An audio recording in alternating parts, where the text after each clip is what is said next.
Welcome back, guys. This is Library of Orthonc, LOTR TCG. Got a little show and tell video for you today, and actually it's not the Sarumans. I just wanted to very quick show that off. This is Saruman Keeper of Isengard in foil in every language that it's printed. But what I really am here today to show you is my movie block foil decks. So many of you know movie block is my favorite format, and I am also a very substantial foil collector. And so one of the projects I did some time ago was foil out a full gauntlet of movie block decks. So when we say movie block, that's sets 1 through 10, kind of the classic era of the game. And basically these decks I have in this box, I've got 12 decks. 8 of them are completely fully foiled. And I just want to show you kind of how I organize it, as well as, for play, how I have it so you can kind of pick and choose Shadow and Free Peoples and jam 2 decks together and just play and go. But what I'm also going to be doing is I'm going to be using these cards to start a series of decks where I do go through the 2004 World Championship decks and give you those lists card for card. It's very close to what's in here, but there's sometimes different play choices or whatnot, and you'll see in my decks here I do 33 card decks every time, just for mix and match purposes, and that's very consistent for movie block. You'll usually see 32, 34. It won't go wider than 31 to 35, let's say. So I just do them all as 33 so that you can mix and match anything you want. Well, without further ado, let's get right to it. I actually have it stored in this wooden deck box, but this is not anything fancy. This is actually something I just picked up secondhand a long time ago, and have always just used it for some sort of important CCG thing. So it's not an amazing shape, but it's just a nice wooden box. At some point, I'll do something custom and get something ordered, but for now, just have this nice box, and it does just kind of go together like that, and then this lid just slides off to reveal the decks. So you'll see here, like I said, I have 12 decks, so I actually have 24, 3 rows of 8, and each is just an individual side. So just starting over here, I'm not going to show you all these decks, obviously, because we're not going to be here all day.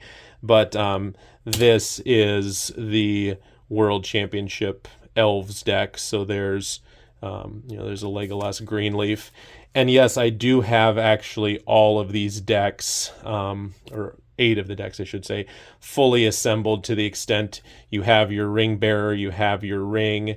I always use gold sleeves for those, and then you have your sight path. And so that's one actually cool thing just to talk about really quickly here, as far as how I have this all organized, is when you do a sight path in King block, like I said, I don't just have one sight path that's shared among the decks. These decks all have their sight path that goes with them. But basically the Free People's sights are sight 1 that you start out with, and then sights 3 and 6, the sanctuaries. Those are the sights that pertain to the Free Peoples. So whenever I have my Free People's decks, they've got sights 1, 3, and 6. And then if you pick up Shadow, for example, Ninja Golem was the one that went with that deck. But if you pick up our Ninja Golem deck here, basically they have the other sights. So everything except 1, 3, 6. They've got 2, 4, 5, 7, 8, 9. So that's how I have it organized, so that literally you can pick up any one of these 12 shadows. You can pick at any one of these 12 Free Peoples, jam them together, and then you have a complete sight path as well as a complete 66 card deck, because they're all 33. Like I said, you don't have to make any adjustments. So it really is plug and play to play any top tier deck in the movie block format. So that's what I love about it. And like I said, I've gotten through 8 of the decks, I want to say, are fully foiled. The other ones are partially foiled. And to give you some idea of the magnitude of doing that, like Legolas Greenleaf, for example. Again, we're not sharing a single Legolas among all these decks. They all have their own. So there's Legolas for the elves. You know, if we pick up then our elves and men, you know, there's Legolas from the elves and men. There's some nice play set of Aragorn, Ranger of the North there. And then, you know, here's our, I think there's one in this too. This is the Rohan. You know, yeah, there's 2 Legolas in there. So the magnitude of getting the cards, you know, there's one in here too. This is like an archery deck. So yeah, there's a Greenleaf. So just the finding the multiple copies of those key cards to get in every single deck. And like I said, for those rings, you know, we were just looking at here, you've got literally, you know, here's a 1-ring Attar. Here's another 1-ring Attar. There's a grass ring. Another Attar. So, another Attar. So I think we just saw 4 maybe of those. And luckily a number of these decks use the binding ring, which is easy to come by. But yeah, I think they're in the first 8 decks we had 4 Attars. So just like, you know, 5 Greenleafs, 4 Attars. Just putting together some of those foils are incredibly difficult to do. So I'm very proud of this collection here. Then, like I said, we've got basically this first row of 8. That's our full. All of those are foiled out Free People's decks. And then we've got 4 more here that are partially foiled. And then for the Shadow, we've got our 8 Shadows that are fully foiled. So, and I think those are actually like 4 and 4, something like that. Either way, point is, you know, this is, you know, just a really nice Gauntlet type collection. And I love that you can just jam them together and play. I actually do play with these decks when I play. I just find the experience is so enjoyable. Of course, shuffle very carefully and handle the cards very carefully. Because, yeah, with, you know, modern pricing on this stuff, I have not valued this collection here, for example, but, you know, you'd be in the tens of thousands of dollars for, you know, for what's in this box. So yeah, just to kind of maybe show off a little more, I showed you some of the cool cards in the Free People's sides. I think the one thing that's crazy on the Shadow sides in this era of the game, I think pretty much every single one of these decks plays an Inkea. So literally there's, you know, if you go through here, you know, and pick through each of these decks, you're literally going to find, you know, 8 Nkeas probably between all of these decks. So it's, again, there's certain cards in here that you just have to get so many excessive copies of to be able to play. And then obviously you've got some of your other cards that are just very sought after, like your, you know, your Hides in the Dunlin deck. You know, coming up with 4 of those is difficult. And your over here on the Free Peoples, I think, you know, you've got like in your Rohan deck, you've got your Sembo Mine, you've got we got a couple, you know, this is not necessarily that great for the King meta, but I think this deck here, oh, I wonder how many Elrons. There'd be a ton of Elrons across all these decks, probably about 8 of those too. But you've got like your 4 double shots.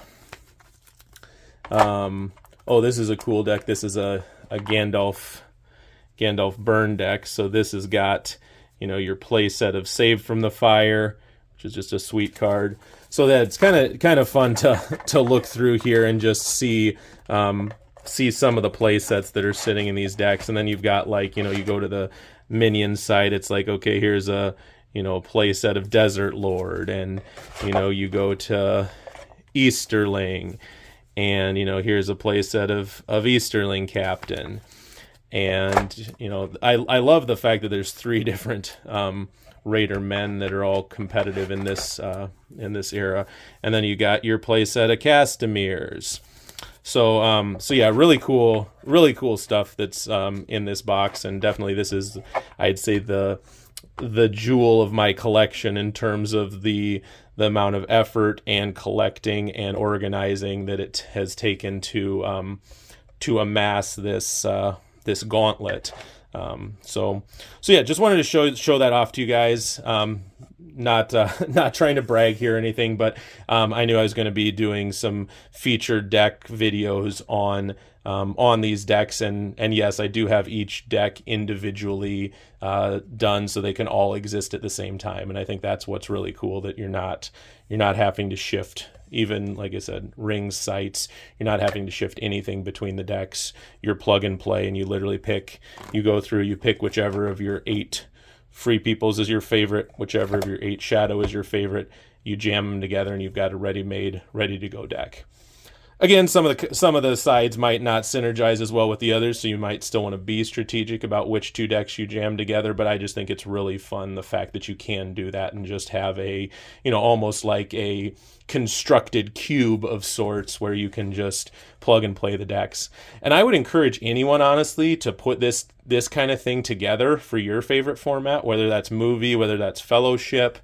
And again, you don't got to do this with foils. If this weren't foil, it would just be peanuts, 1/100th the cost or something, of the cost to put something like this together if you're just using regular cards. So again, if you're a foil collector, great, you can complete your foil sets. I personally like to do the foil decks, but by no means is that for everyone, or probably not for almost anyone, just because it's, tends to be cost prohibitive. But it's really awesome to have a cube like this that you can play, select your favorite deck, jam them together and go. So I would encourage anyone who loves the movie block to, again, build this over time, start putting together something like this for yourself, because it really makes it a fun experience to just pick up and play. And whomever you're playing against, they can pick their favorite deck, you can pick your favorite deck, make sure the matchups are good, make sure your Shadow synergizes with your Free People. But then it's just plug and play and go. So thanks for listening to my rambling here, guys. Just wanted to share off this little piece of collecting nostalgia. Yeah, if anyone has any ideas for a box, like I said, I definitely like this one, but I'd certainly be interested in getting something that's a little more polished and custom Lord of the Rings. If anyone has any recommendations like that, feel free to reach out and let me know, because upgrading this has been on my to-do list. But I do love how solid and sturdy it is, with just being this solid wood box, and it's just a nice size too, to fit everything in that I need. So, and yeah, we didn't get to do our background today because I had to get a little farther away, because this is a bit of a hulking box, just to get it entirely on the camera. Had to go with my just plain black backdrop for today. So thanks for watching, guys. Please give us a subscribe if you're enjoying the content. And like I said, look forward, coming up here, going to start on our series of movie block top 16. Not going to cover all the top 16, of course, because there is duplication in there of deck types and whatnot, but we'll try to walk you through those decks and give you some more in-depth strategy. So that's going to be a long, ongoing series that we're about to start here. And so just wanted to show this off to you, because I'm going to be using largely 95% using these decks to show off that top 16. Well, thanks for watching, everyone. And like I said, anyone who's into the movie block, feel free to reach out, chat with me. I know the format very well. I love it. It's my favorite format, and something that everyone, I think, should get a chance to play. Even if you're more of a fellowship player, at some point, try to get yourself beyond the fellowship block and get into movie, because it really is a full, complete format. So, well, enough of that. Thanks for watching, guys, and stay tuned for more videos.